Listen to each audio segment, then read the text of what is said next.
والله انا بعد ما حضرت مع الشاطر وفهمت، قررت ان انا اموف اون بالناس منه. وكتبت جزء يعني، علشان نقدر نعدي.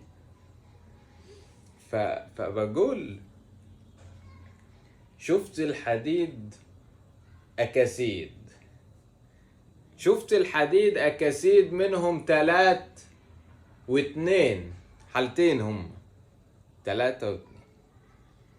فيهم كمان أكسيد بيبان معاه الاتنين جواه، مختلط مغناطيسي كان.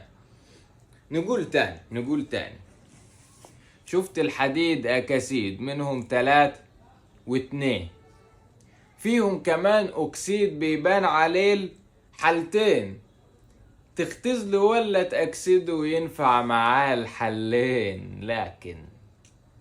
لكن يا عيني عليه، مع كل عملي كانت حتة تتأكسد وحتة كما هي. كتبوا في كل كتاب لاحظ بيحدث له عملية جزئية.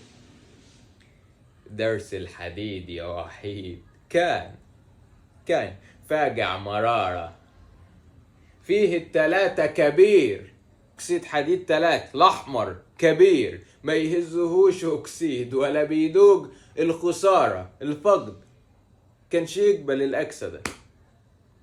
فيه ال3 كبير، ما يهزهوش أكسيد ولا بيدوق الخسارة، تختزله يطلع أي حاجة، مغناطيسي 2 حديد، أي حاجة، لكن حسب أرقام درجات الحرارة قادرة